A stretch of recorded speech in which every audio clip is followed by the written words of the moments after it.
This episode is brought to you by freedadcourse.com. You are always one conversation away from changing your life, and the power of hello is something that I subscribe to every single day, and I'm always saying hello to new people everywhere I go.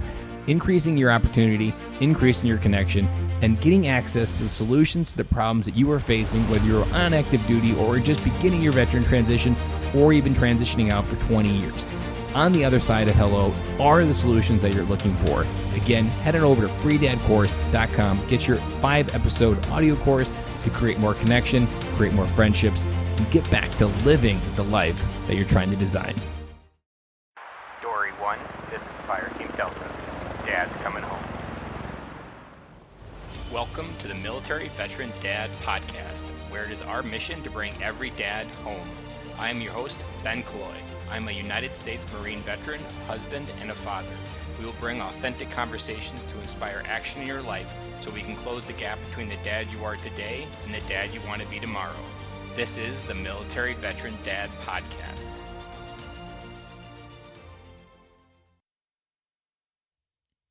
Welcome to episode 20.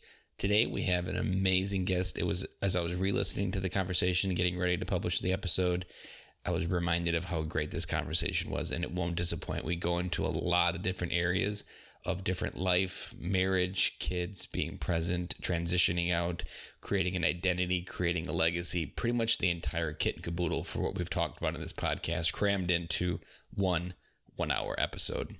Before we get started, just want to remind you that you can go ahead and follow me on my socials. I'm on Instagram at Ben_Colloy, Killoy, or we also have Military Veteran Dad handle at Military Veteran Dad on Instagram. You can follow me on Twitter at Ben Colloy, and our website is militaryveterandad.com, where you can follow our blog and also follow the latest podcast episodes and different show notes is from there. And I want to remind you guys today of a lesson that this episode actually demonstrated, that when I started this podcast, I didn't know Reece, never heard of his name, never knew he existed. Turns out I knew of his picture, as we'll talk about as we dive into the episode, but I had no idea he existed. And by simply starting to take action in the area of my life, in this podcast being the example, he was introduced by a friend, and now is going to be on the podcast. Now is someone that I know, and now is a person that I can have as a friend to lean on, to ask questions, to get advice. And I didn't have that before. And so much about being a dad, about being a veteran, about being active duty military, we don't know who we need to know. But yet out there, someone has solved the problems that we're dealing with today. And I talk about it a lot. We weren't meant to do life alone. That's why I started a Facebook group last week, which you can catch the link in the show notes. And that step, just to keep moving, to recognize we need to find more people to talk to. I say it a lot, to talk to strangers, that is a key, important step to have a successful transition. And it was some of the advice that he recommended is some of his basic advice today in the episode, that just keep talking to strangers. I am where I am doing what I'm doing because of a podcast that allows me to talk to strangers, in many cases I've never met. It allowed me to have a conversation about what I've learned, what they've learned, and what I've learned, and trying to bring it together to help thousands of people out there listening to podcasts. Like, that doesn't happen without talking to people and learning how to find out how to do a podcast, learning how to starve the fear and walk through it, and all of that happens just by keep talking to strangers. And finally, if you haven't reviewed the podcast yet on iTunes, I would really appreciate it. Those reviews, I read every single one of them, and each one touches my heart because I start to recognize the impact in dads' lives that we're starting to make with this show. And it really means a lot to me for those reviews. And it also helps us climb the charts in iTunes so that other military veteran dads can find the podcast within the iTunes system. Without further ado, I want to get you into this episode because it is a game-changing episode. And just as a final reminder, we now have a Facebook group, and the link for that is in the show notes. Come over and join the conversation for after the show, where we dive in a little bit about the episode, where we dive in a little bit about what's going on in my life, and just help each other out and what we need to do to close the gap between the dad we are today and the dad we are tomorrow. Now on with the show. Today on the show, we have Reece Lodder. He is a U.S. Marine veteran who is a combat correspondent who served from 2009 to 2017 and was deployed to Afghanistan in 2011. He was awarded for his work taking some very iconic photos. One of such is called Letting Sleeping Dogs Lie, which was capturing a bomb detection dog resting between two Marines. That essentially ended up going viral because it was featured in the US Today newspaper. It was later also featured in NFL featured films and has been used in several areas throughout the universe. And he is a husband and a father of two and is current owner of Lead Creative, taking his skills learned on how to tell stories from the Marine Corps and helping small businesses tell theirs. He has a powerful story about coming home, and I'm excited to have him share with us today. Reece, welcome to the show. Hey, thanks, Ben. Thank you for reaching out, and I'm really glad to be with you. Go ahead and describe what your family looks like now and any gaps you want to add to that introduction. Sure. Appreciate that. So I've been married to my wife, Chrissy, for 8 years. We got married shortly before, about a half a year before I deployed to Afghanistan in 2011. So we've been married, just coming up on our 8th anniversary. We have 2 kids, a boy and a girl, 4 and 6. And as far as our family life goes, we settled after the Marine Corps, moved back home to Northwest Washington State. We're out in the countryside, beautiful spot. We're very active in our extended families, active in our church, active in community involvement as well. Through my work, I'm able to work from home. So I have some clients that are local to me and the rest are spread across the U.S. So being able to work from home means that I'm close to family, which is probably my favorite aspect of it. And then I guess just kind of as an overall, our family situation now, family life is much less of a roller coaster ride, I suppose you could say, than it was 1 to 2 years ago. I'm sure we'll get more into that, but about 2 years ago or even a year ago from now, I was still transitioning out of the Marine Corps. We had, sold our home that we had bought, renovated, and moved back. I had, a fairly new business. We were building a home. And then, 2 months after I transitioned from the Marines, then we found out that my wife was sick and had emergency brain surgery and subsequently went through about 1.5 years of brain cancer treatment. So thank God she's in remission now. But that just gives kind of a quick overview of our, what our family life looks like now in comparison with that roller coaster that we had even within the last year, 2 years. What is that moment when because I can imagine being a Marine veteran and having your wife diagnosed with brain cancer is an emotional roller coaster that initially your gut said probably not to deal with. What was it like for you in those moments, or what was going through your head? Yeah, it's a good question. I would say the biggest thing was our faith basis.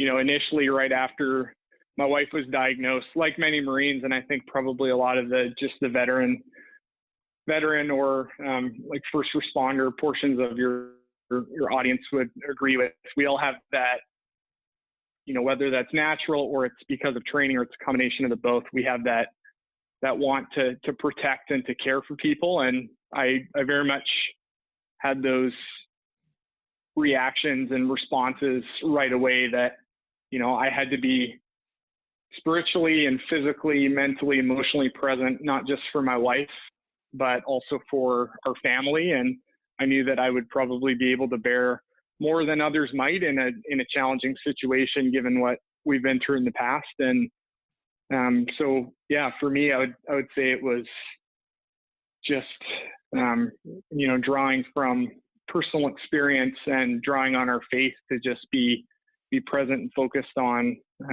family and caring for everyone else.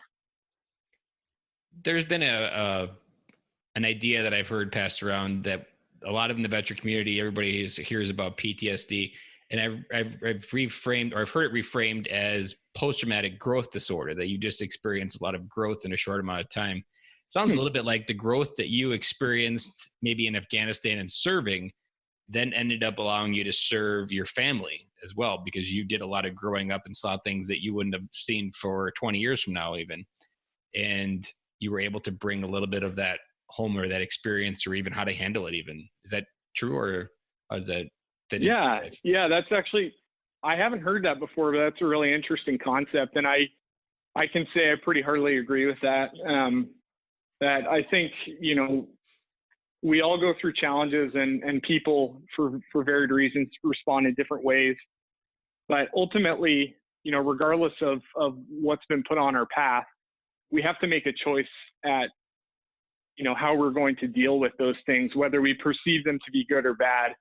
And I made a choice early on to deal with my wife's, emergency surgery and the eventual brain cancer diagnosis, the terminal diagnosis, and to take that with, in the perspective of all the blessings that we've been given.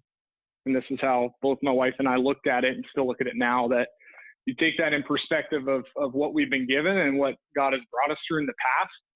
And then that gives us kind of the ingredients or the roadmap for how we're going to deal with it going forward. So I really don't see a lot of the challenges that I've been given as a negative thing. Like with anything, you've got your days and your moments that are particularly challenging, but at the same time, I look back on those very just deep, challenging things that we've gone through, and I don't have any, I don't harbor any negativity or disdain for having gone through those, but I'm actually really thankful that we did, because it's helped to focus us and really give us perspective on what's important. And for that, I'm extremely grateful. And this is a good segue into our first question of coming home. In some ways, like what you went through in Afghanistan prepared you to come home more intensely, even that you might not have recognized how impactful being present with your family and how precious those moments are had you not gone through those trials and tribulations of war. Yeah, that's an interesting concept that I haven't really considered, but I think I could say pretty generally that often, at least in my experience and from, being parallel alongside friends as they've gone through this, military and veteran friends as they've gone through the same thing, that you don't necessarily always think so much or so deeply or plan as much as you might like or think you will for that transition. So whether that transition is coming home from a combat deployment, coming home from war, or that transition is, what we call getting out, but transitioning off of active duty or the reserves into quote unquote civilian life. And yeah, I remember just being really excited to come home and, feeling like the home that you return to post-deployment is different than, what you just experienced in a place like Afghanistan or Iraq, but also different because, the place that you're returning to is also different because you've now got perspective to shape the way that you look at it. And I'm really thankful to have gone through that transition. And now, 7 years later, to look at that and be able to digest, not only what that big chapter of the deployment experience meant, but also now to take those lessons and to apply it to, an even more significant transition in a lot of ways from off of active duty into, that larger chapter, the rest of our lives. My service was 8 years, but, and that is I think a lot of people could agree that your military service in some ways feels kind of like dog years, that it's much longer than the actual time. But I'm thankful that that deployment coming home very much set me up for, at least to conceptually and within my brain to better understand how important it was to plan for that transition post transition out of the Marine Corps. I think as what a lot of veterans go through is we go from Superman to Clark Kent, but we don't know who Clark Kent is anymore on the other side. Reading your bio, I think what you did successfully is you created identity that wasn't connected to the uniform that would transition across those lines into the civilian world. And you knew who you were well before you even got out because you were the same person. Yeah, that's a good question. So I I thought that I had a lot of clarity, in my transition on where I wanted to be and what I wanted to do next. And so I took steps to, those tangible steps to get ready for what was coming. I spent a good amount of time on my LinkedIn, getting that all set up and translating my experience into what I wanted to do next. I got my business started. I got a contract. In my brain, I guess I had convinced myself that it was like, hey, I'm ready to transition. I'm getting out, 2 months from now, and the transition is kind of a one-time event. And I think it's just like we can convince ourselves that it's much, much simpler than that. Whereas once I actually got there, and another part of the transition step was getting set up to go back to school. So I've been chipping away at my degree while I was in. So by the time I transitioned out, I just had a year and a quarter to finish at school. So those are all the tangible things that needed to be completed to launch into the transition. But it's a lot of those intangible things that I think we don't think about. Like you mentioned earlier that, you've got such a service identity, and you've got, like for me serving as a Marine, you've got that Marine Corps identity. And when you transition out, you don't lose it, but it changes. You don't have that right in front of you every day. So then, it really becomes more so about the intangibles than the tangibles. And what I mean is that, yes, there are tangible steps you need to take during your transition to ensure that you've got a plan and that you've got something in front of you that's going to, further your education, net yourself a job in order to support yourself or your family. But at the same time, those intangibles are, I would argue, are more important. What is your identity? For me, it's rooted in my faith as a Christian, and it's rooted in my family and my ability to be a supporter and provider there. It's in how I support the community. And I really had to war with that, going from being so clear about who I was and what I wanted to do next from a tangible perspective, and then to realize that, I had to come home in terms of my identity as a provider, as a person who, has a heart to serve others, as a person who, had really great Marine Corps experiences, but that not everybody would necessarily want to talk about that or have that at the front of their mind, that, when you're home and you're one other part of the community, that, we're not necessarily special. It's just that we've gone through something different than others have.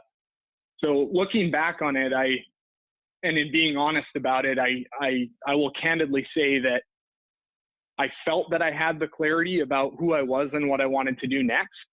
And I've now come to realize that it really is an ongoing process. That transition is not just a, single time or short-term event.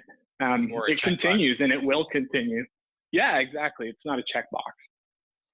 And I think what I've come to reflect on for my own transition. So when I got out, I think as you were talking, I connected something for the first time that in a lot of ways I felt like maybe the identity betrayed me, because it didn't necessarily feel like it was useful after I was transitioned across that line. And for the most, I would say 8 years, I really didn't want anybody. I didn't talk about being a Marine, and I didn't even go to war. So I really don't have any reason not to talk about it. I just didn't feel like it served me, and I didn't want people to notice. And it was just a part of my life that I would just rather not talk about. But at the same time, I think that was because I didn't fully, I looked at the identity in the incorrect way. Like, it teaches you about certain things, but it's just a job. And in the Marine Corps, even probably more so, because it's a 200-year identity that everybody kind of embodies into this grandiose idea that, and in the real world, ain't going to serve you in any particular way. And you've just got to recognize and keep moving. I think that's what I've realized, even with this podcast, is so much of a plan. A plan's only good the first day you write, and every day after it slowly starts to diminish. But just continuing to keep moving and just keep talking. I think what I didn't do almost any of until just recently with my podcast in the last 2 years is just talk to people. Like talking to people was the death of me. So if I were to go back and try to teach one thing in tabs, it would be how to talk to strangers. And I would do a field trip to some random event that I would be challenged to talk to people, because I feel like that in itself, if I had to go to some event and talk about being a Marine and who I was, like that exercise would have served me more than having a plan or anything, because it's continuing to move on and continuing to find people that know people that can help you figure out what you want. And if you're only talking to other people, then you're not really figuring out what you want. And until you get out of your head, it doesn't really make sense always. That what you just unpacked there is really good. Yeah. And maybe a good way to think of it like this, because that was kind of a long stretch that I talked for to answer your question there, but maybe it's good to think about it in the sense that, yes, there are all these, checkbox items that you need to set up, if you will. If you're a list maker, you'll appreciate that. That, if you're going to go to school, you have to get registered, you have to get, set up with the VA to draw on your education benefits, et cetera. If you're going to get ready to transition into a civilian or federal government job post-service, there are steps you need to take. But I would say that most people, at least again in my experience, would really hesitate to, make part of that list, sitting down and whether it's with yourself or, your spouse or a loved one or a brother or sister you served alongside, looking at that list and saying, okay, like, let's consider some of the bigger things. Like what is important to me in my life about my identity? Like you just talked about that, the Marine Corps is not just a job. It really is a way of life. So when you move away from that way of life, what's going to be important to you? What's going to drive you? What's going to push you to, still work to make an impact in others' lives and in the world? And yeah, those are kind of bigger, heavier, more existential questions, I suppose you could say.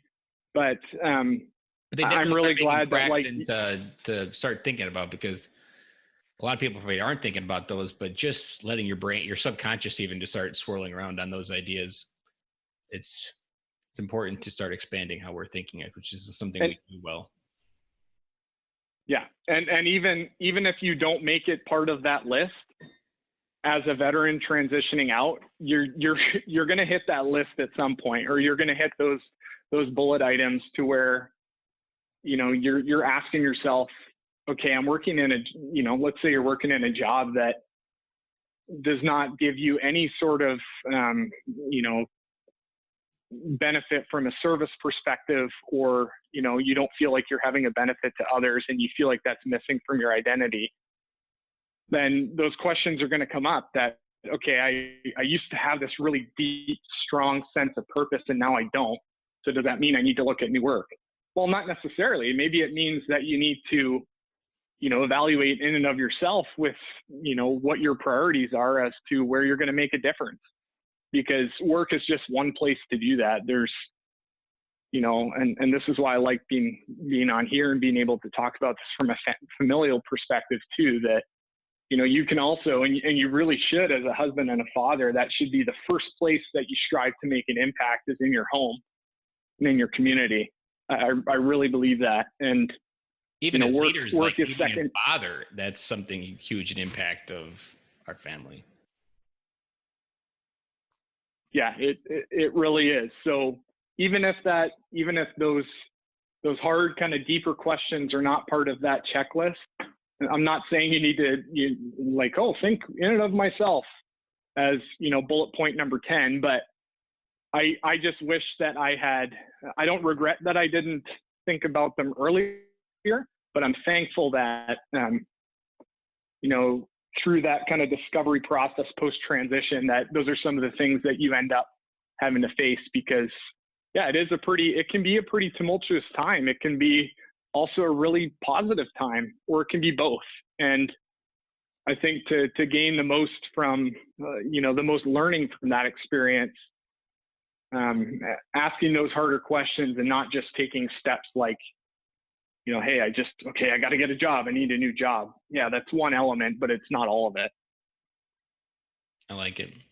You had mentioned when we were talking about doing this episode that you have a special needs son, correct?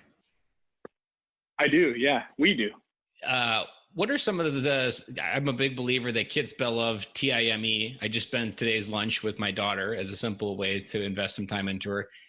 When you think about your son and your other son, right? Is it son or no? It's a daughter, correct? Yeah, we have a son and daughter.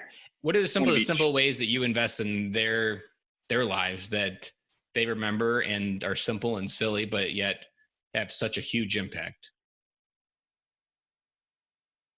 Yeah, that's a great question. I would say that they are the most routine events.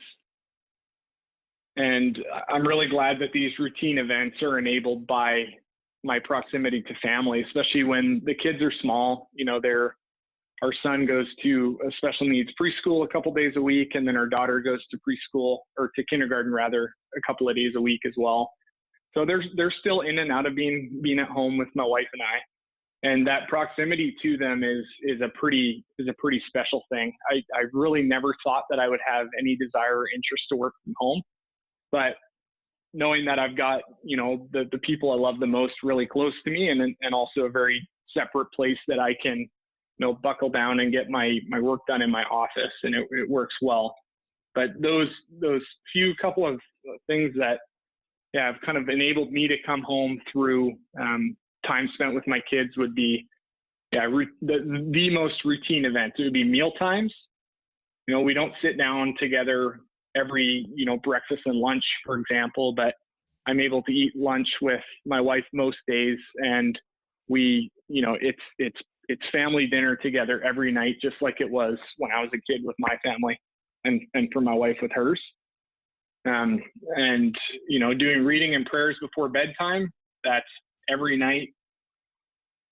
And then, for us, like starting every week together as basically our family day. On Sundays, we go to church and we spend time together as a family. We open up our home to host others, and it's just like a day that is, we take a break from everything else we do during the week, and it's just dedicated to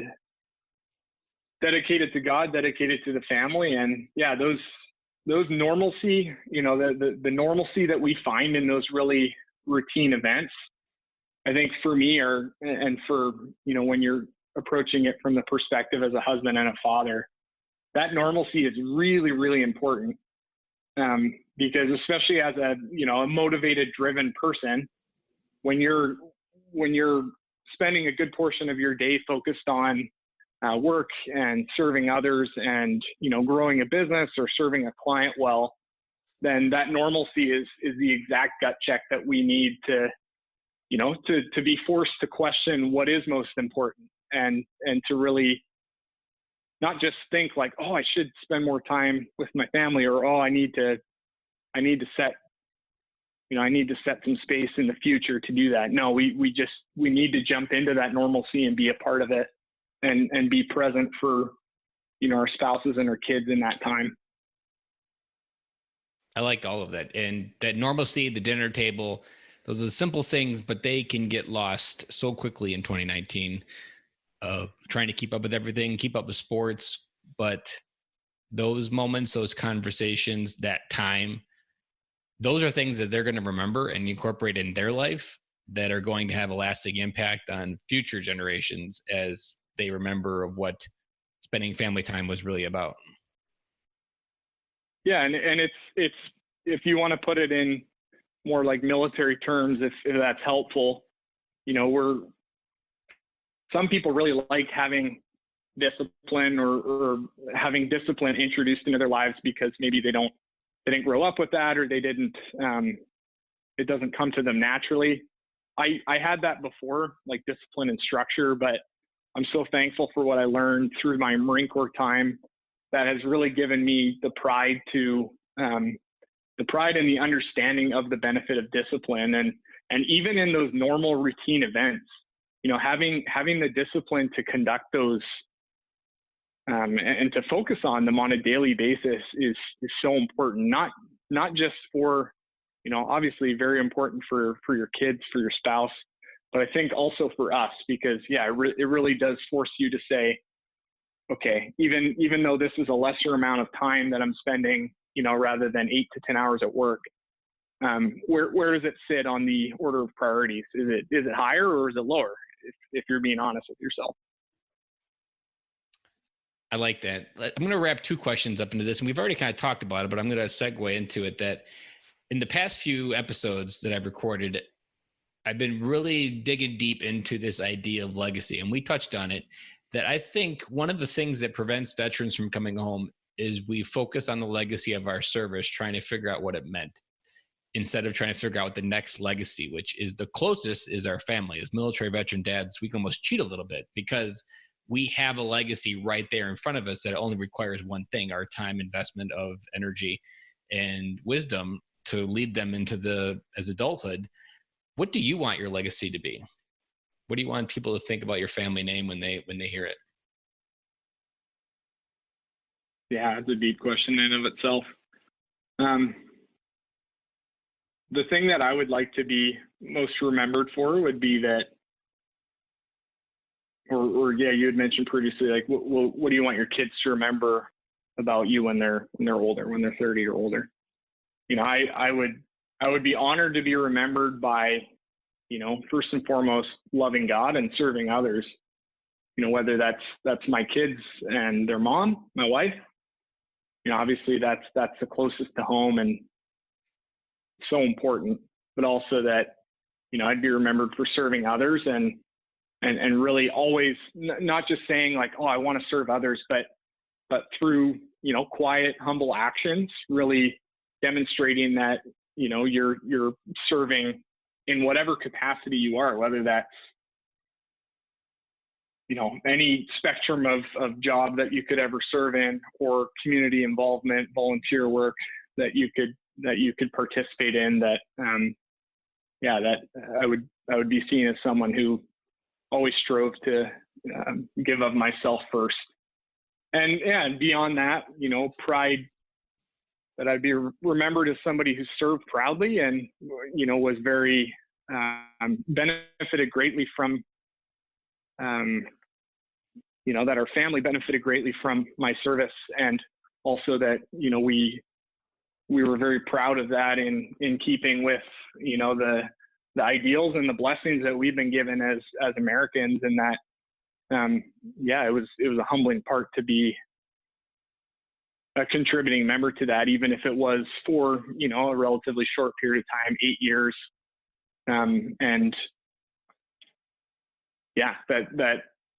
That would be the legacy. Others first, and, proudly carrying on the legacy of a lot of other people who've served proudly before us. I like that. And is your family has a history of entrepreneurship? Is there a history of military service?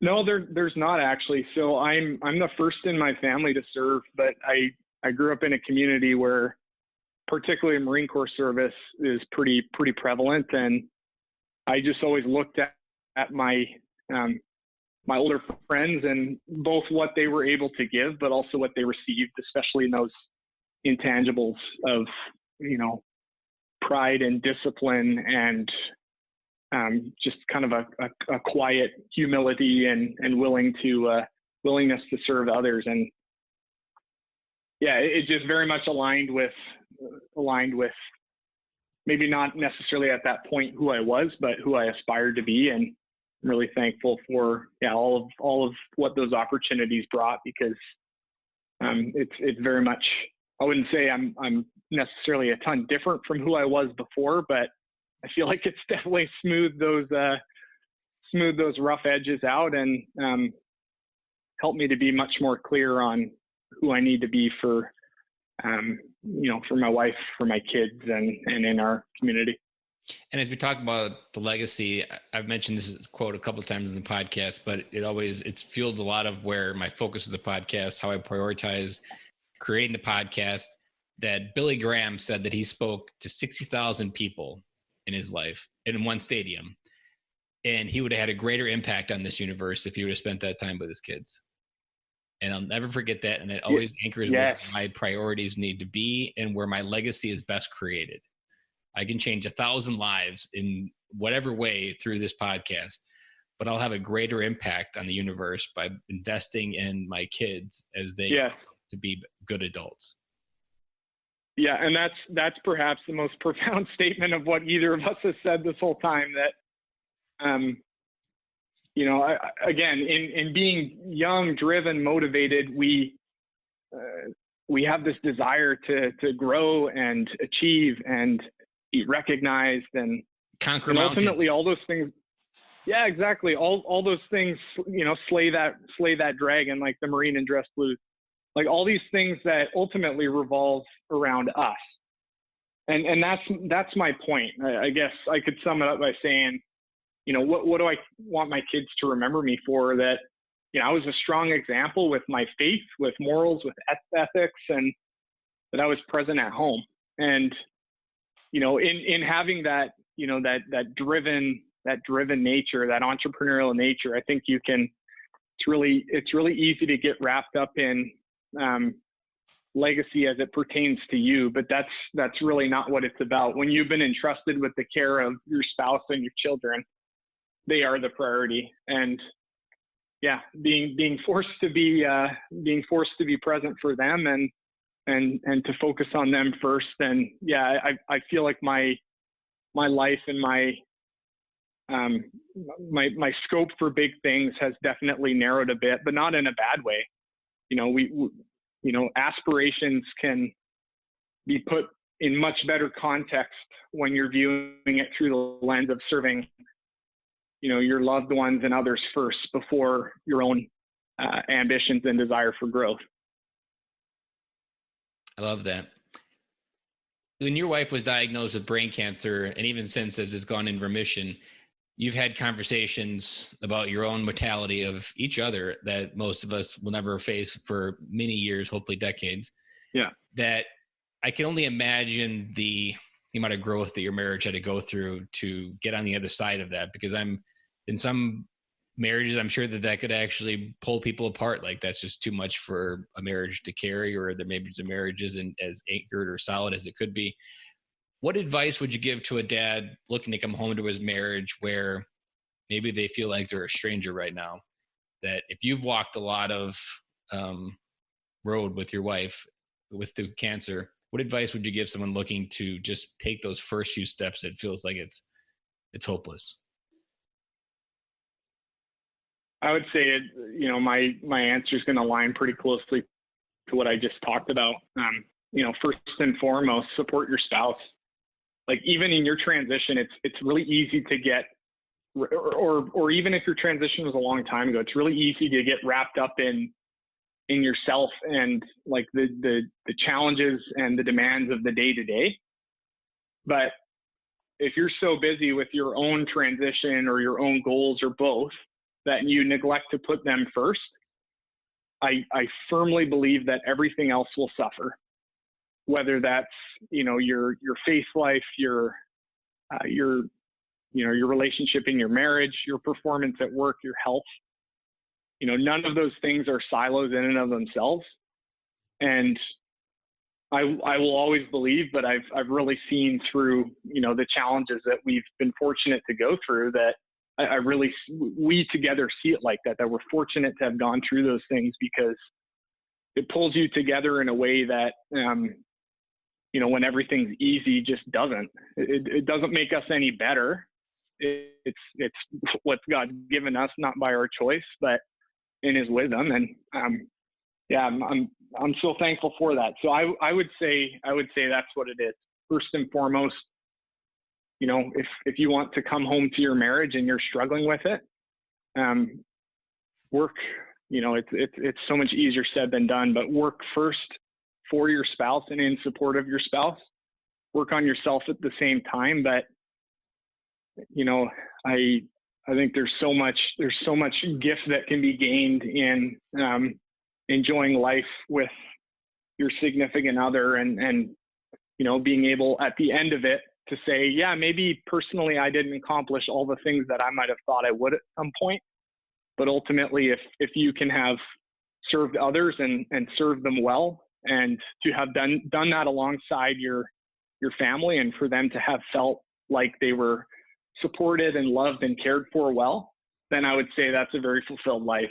But like you said, it doesn't have to be, you don't have to have a global imprint. Your imprint of your legacy can be pretty small at home, but my eyes have been opened in that, you can serve and have a beautiful and successful life without needing to go and conquer incredible things that if you're conquering those routine day-to-day things at home, that at least in my mind, the scale of that is the same as some of those big other global scale things, if you will. There's been an idea that I've been floating around in that oftentimes for myself, I've struggled to allow myself to be happy. And I've really been framing it that a lot of times in marriage, and I think for myself, I was always insecure of myself. So I was always a very symbiotic relationship, and maybe even needy could be described as. And I realized it's as a man within the marriage and a family. And I think this happens as veterans as well. We get hung up on not choosing to be happy ourselves. Like we need to figure out how to be happy independently of every other input in our life. So that way we can show up in other people's lives whole. That is our responsibility to create an environment for others to be happy. But in a lot of ways, it's not our responsibility to make them happy. It's just our responsibility to ensure they have the environment to thrive and that we understand what they're going through. Yeah, that's a curious thing to think about too. And I'll challenge you on this too, that just recently had a conversation with a good Marine Corps buddy about, kind of this concept or this topic of happiness. And I'll argue that perhaps in a lot of times a better word to consider is contentment. That, contentment seems like, are you settling? That can be the perception, but I think that contentment in some circumstances, maybe not every single circumstance, but I'm sure that there's an argument that could be made to the contrary, but contentment is a beautiful thing to consider because, for example, if you need to work on your marriage and your life at home, but simultaneously you've got a work opportunity that's really big in front of you, and you're deciding, okay, which am I going to make priority? Well, ultimately, if this is in my life, I want to ensure that, marriage and family life is provided for first and is stable before my work life is. So maybe contentment, you can be unhappy at work, you can be unhappy with your work, but I would argue that I would say that the better challenge would be to examine whether or not you can be content in that role. That if that role isn't fulfilling, but you need to be present at home, that you would examine yourself to say, okay, can I be content? Even if this role isn't forever and this isn't my dream job, or I hate my boss, or, this isn't the best use of my skills. And yeah, just look at it and say, what's the priority? If the priority is home, then contentment with work is a good opportunity to, continue to plug along, but focus on what is more important. So overarchingly, I much prefer the word contentment, especially given what we've been through, than I do, that the pursuit of happiness, if you will. I like that as well. And I like the word contentment because it's rooted also in the word gratitude, which just makes you humble for what you have, not for what you want, and to recognize that everything you have today is a gift. And yes, you can have hopes and dreams, and it's super hard in 2019. Like, I feel like it's getting harder and harder with the way that our society is wiring our conscious to think. But just being happy with what we have, being content, we're exactly where we are, who we are today because of what's happened to us. And just realizing whatever we can do from where we are right now and being content with that sometimes. Yeah. And that it doesn't mean you forsake your goals or you become, oh my goodness, am I becoming boring? No, it doesn't. Well, maybe it could mean that, I suppose, but it doesn't need to. It means that you're willing to, like you said, to consider from a perspective of gratitude, to consider that thankfulness for what you've been given. That we don't, in a consumer society, it's like we're hardwired to want more. And in a lot of ways, I think that can be a positive thing. But when we're talking about family and all those things and, balancing that with our own aspirations for work, I think we do really well to, kind of push back on what our brain or conscious is telling us and say, okay, am I content? Am I thankful for what I've been given rather than, just always looking in and of yourself and in comparison with your friends and saying, like, do I have enough? Like, what more can I get? Contentment and gratitude for what you've been blessed with are a good way to kind of combat that. I like that. What's a resource or a book you would recommend to other military veteran dads? Good question too. Maybe not a book per se or not an atypical resource, but I really think that the best resource that, well, okay, this is dependent on the context, right? Like if you're really struggling with a job search, then, working with a company that, like Veterati, for example, that will mentor you along the process, then that's better in that context. If you're looking for, getting into some schooling that's going to assist with your next role, then, the VA's vocational rehab and employment program can be helpful too. But at least from my experience, the thing that has helped me best with transition and what I know can be a huge help, regardless of context, to anybody that is transitioning out of the military, is to look back on your network of guys or gals that you served alongside. Being honest with both where you are, where you've matured to, and where you like to go, and looking at that network and saying, okay, is this person somebody that I really want to stay in touch with, and that I know is going to challenge me to be better and to be content, to be consistent and thankful, and to build that little network. And as you get older and family life and work life and all these things happen, your scope is going to narrow. So surrounding yourself with veterans, whether they've, transitioned out 10, 20, whatever years ago, 5 years ago, looking at what they did and learning from their lessons. And then also as a parallel from, other service members who are going through the transition in the same time as you.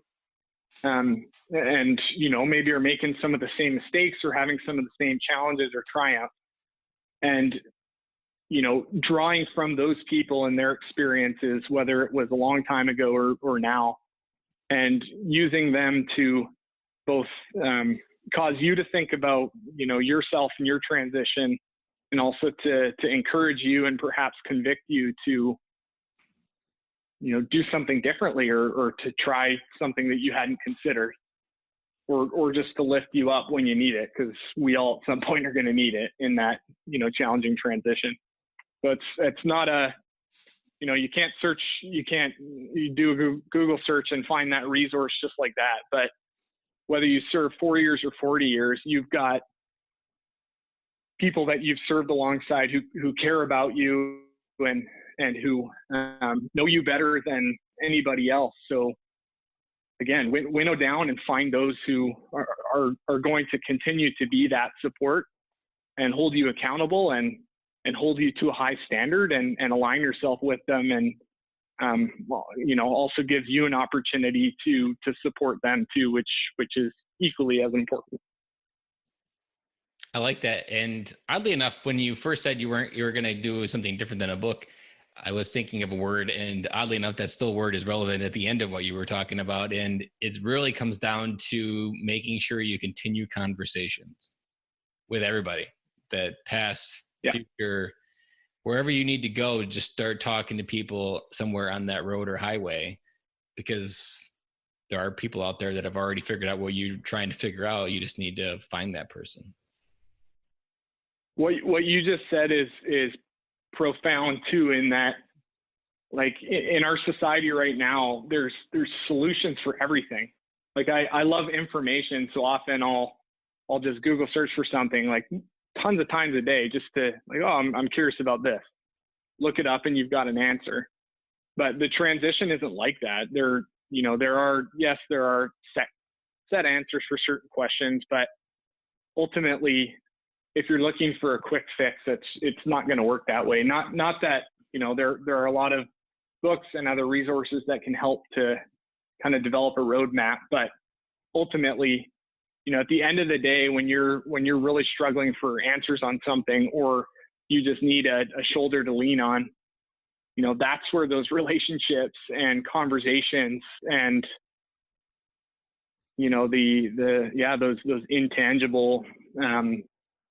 those intangible benefits come in. And again, you can gain a ton of benefit from books, podcasts, everything in between, but go back to speaking to people, to being present and connected to people. And I think that is the most valuable resource. And in my experience, through the good and bad, that core group of Marines that I served alongside, that's been the biggest benefit and, ongoing continuous benefit for both me and my friends. And my mindset is now wired, especially even more at podcasts and diving more into figuring out what all this means to me and what it's going to look like in the future, is talking to strangers, and that I am always just one conversation away from something amazing coming in my life. And I'm going to miss 100% of those shots that I don't take. And the person that you're sitting next to on the airplane going between the TAD or whatever could be the one person that has some random idea that you've never heard before, that is something you've always wanted. And you'll never know any of that unless you start talking. I was just on the plane to New Orleans a few weeks ago, and there was this guy, I noticed him before he got on the plane. He looked interesting, and he had a seating error and ended up getting reassigned to an empty seat that was next to me. And it was the very last empty seat, so there was no other place to go. So the universe was already kind of in play here. And normal before me would have just kept quiet and watched Netflix on the plane. But now I say hello and talk to him. And it turns out he was a Marine officer and served. And I was just like, we told stories. I told him what I was doing. He told me about what he does for Capital One downtown Chicago. That conversation, nothing really came of it, but I have no idea what could ever come from it. And I feel enriched. He feels enriched. And just having that little moment of normalcy between two people that had shared experiences, you can move mountains with that type of emotional connection you build. And that's where the real change in us and also in others around us can happen, when you just gift someone of a friendly conversation. For sure. And that's it takes discipline for that too, right? Because even if you're an outgoing person, like I love to talk to people. There are fewer things that I enjoy than talking to and sharing stories with and hearing stories from other people. But there are times, and I feel you, when I fly, often I don't feel like talking, which is not necessarily a great thing, but a good opportunity to challenge yourself. And we all have this. There's times where you go to the supermarket to pick some stuff up and you don't feel like talking to anybody. But still making a deliberate effort to be friendly, to be kind, to, lift somebody up when they need it, because every one of us has something going on, whether it's super challenging or not, or it's more challenging to one person than the same thing is to another. That we have a big opportunity to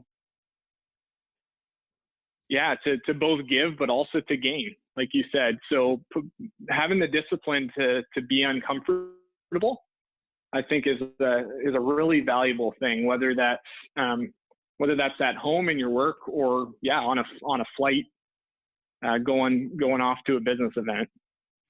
And I've heard it said that you never really know what it took for someone to put their pants on that day and get out of bed.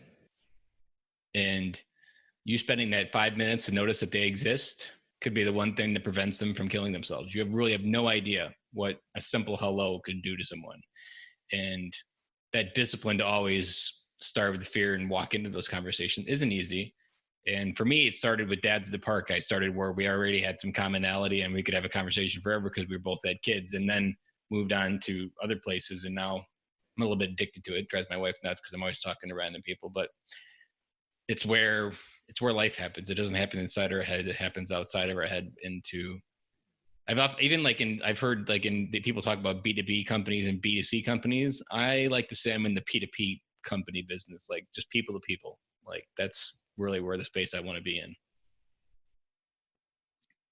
Yeah, no, you're totally right that when you're willing to put yourself out there more, and I think that in a lot of ways, or at least as I perceive it, that being in the military breaks down a lot of, just little not knowing other people's cultures or situations or family structure or whatever. It takes a lot of those nuances away, and it enables you to, not immediately judge somebody, but just be willing to, to chat with them and not have an agenda to do it, just to, be interested. And I think that ties back to the transition too, that you can be so sure of what you want to do next and then go and execute. And that's a good thing. It's not a bad thing at all. But you also need to realize that there's a lot of opportunity in, moving forward and executing, but remaining nimble enough and open enough to, just stay open to other opportunities too. And that, meeting somebody random on a plane could be something, and maybe it's something better than what you have. That's a real possibility. So, just I guess it's making me think of my, I sent you, Ben, the about page on my portfolio website. Like my copy on there, the verbiage, what I've written about myself and my story is completely different. It's completely different from what I wrote on my website just after I got out. Then it was focused on like a very military-esque, like, this is what I did in the Marines and this is what I accomplished. These are the awards I received. And now 2 years later, I looked at that, or a year and a half, whatever it was, I looked at that and thought, like, that doesn't even sound human. And it just sounds like me first instead of just having a conversation. And I realized that that's a pretty good way of spelling out what the transition looks like, that you will continue to make adjustments to your story and to where you're going and where you've come from and what's going to motivate you. And you don't have to have it all figured out, but it does help to have clarity to move forward on execution, but also having the, kind of the faith and trust that there are other opportunities too, and that those don't have to be perceived as a bad thing, that those could actually be a really good thing for you, for your family, and for others. I love that. It was a long resource, but I think that conversation was a good one. What's a parting piece of advice that you want to leave for other military veteran dads? Yeah, good question too. So I had the opportunity to speak at a Marine Corps ball last year, and this question reminds me of what I talked about there. And kind of the crux of my speech was about service.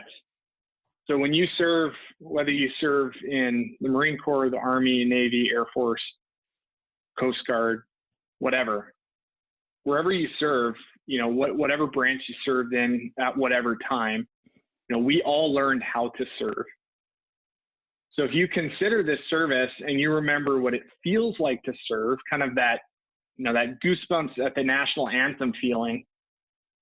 I love that. So both, so do I, both of how it feels to give freely of yourself, and also how it feels to receive so much from that service, but still that you would serve first for others, but that there's actually a lot of beauty in what you can receive from that service. And to take that all as context, that experience that you've enjoyed to learn how to serve, and to remember that, we have an obligation to continue serving. So like we've talked about, that service can be in our homes, it can be in our communities, it can be in our careers. Whatever job you go into, you can serve as an accountant, you can serve as a first responder, a marketer, a student. But first and foremost, I will always make the case that service that you've learned needs to be applied in, your home, whether you're, regardless of what your role or your family makeup is, you need to serve at home first to equip your loved ones to serve others well. And to really ask yourself, am I using my gifts and talents to the best of my benefit to uplift others? And it doesn't, I struggled for a while wondering, okay, I'm doing something I really enjoy, but is this the best thing I can do to serve?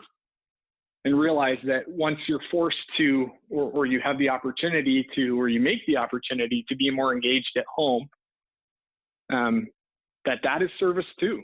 Or, when you make a deliberate effort to get involved in your church or your Rotary or the VFA or whatever, or VFW rather, you can serve in a lot of ways, but often you need to go out and find the way to do that. But it's also a really healthy thing to do because, again, we've been taught that. It's imbued in us in a way that it isn't in a lot of other people. And that's a huge opportunity.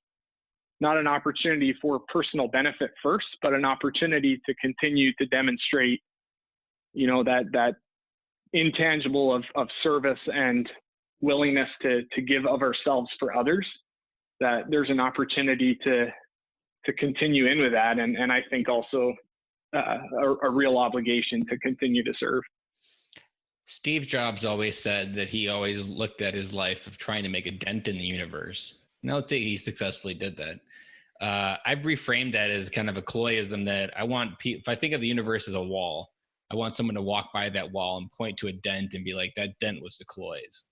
And like that doesn't have to necessarily mean you change the world. That just means you make a great enough impact on someone that then multiplies to change the world. Like you don't have to be the person that changes 1,000 lives. You changing 10 could multiply to 1,000,000. And the simplest things like our family can be the thing that makes a dent on the wall. You never know.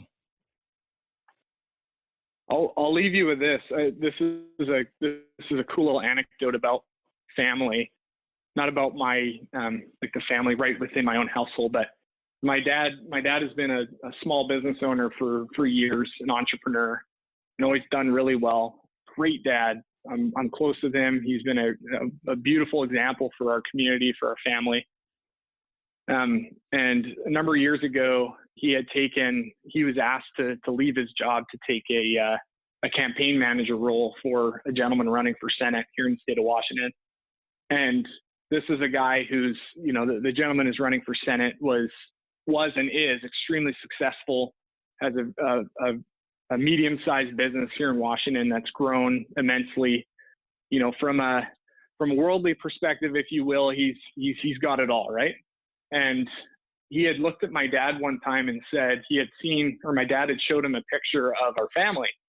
I have 4 siblings, and between us 5 kids, we've got there's 16 grandkids for my parents, just on our side, big family. And this gentleman who my dad was managing a campaign for said to my dad, if you did nothing else in your life other than to raise your family well and to love and to support them and your grandkids, like that's it right there. If you did nothing else, this is your legacy. And this was a number of years ago, but my dad just shared this with me, I don't know, a week or 2 ago. And yeah, it's just that's a pretty cool thing to think about. That we have a massive opportunity first and foremost to serve in our home and to let our quiet actions, and by doing the right thing, to let those be our legacy, rather than working so hard to control that legacy. Like we want to control the narrative of what our stories were. No, just do the right thing, serve others, and be concerned about them before yourself. Easy to say, hard to do, but that's the beauty of life, that we get the opportunity to try and to continue to try. When we transition out, and it's our opportunity to make something of it, or not waste, or end up wasting it, and realize that our kids are graduated and left to school, and they really never got a chance to know who we were because we never come home. Well, Reece, I absolutely love this conversation. I am super stoked that Dan Evans put us together, because this moment was definitely meant for the universe to absorb. And I know we brought a lot of dads home with this conversation in a lot of different ways we haven't really dove deep in on the podcast yet. So I'm even more excited to get this podcast out into the airwaves. And as we go into the weekend, it's Friday now, I really hope you have a great weekend and get to enjoy family time on Sunday and enjoy some sunshine. We got some snow on tap here, so I'm not really looking forward to that, but it's Washington, it's spring, so you got some sunshine, it sounds like. Yeah, some sunshine, some rain, but yeah, thanks so much, Ben, for having me on. I'm really thankful for this opportunity, and if you haven't had Dan on already, you need to, especially. I already did. He's got your name after recording. Oh, okay, good. Yeah. His just came out he's been past week, I think it was. He's a good man. He was a great Marine, good family man, and I'm grateful to still being connected to him as a mentor and friend too. So I'm glad he linked us up. Awesome, Reece. You have a great weekend and enjoy the rest of your day. Okay. Thanks, Ben. Same to you. Appreciate it. That's a wrap. And thank you for listening to today's show, and I really hope you enjoyed it. The lifeblood of any new podcast are the reviews. If you haven't reviewed the podcast yet on iTunes, I would really appreciate it, and you will help us get the message out to even more military veteran dads. As John Maxwell says, if there is hope in the future, there is power in the present. Dads, it's time to come home.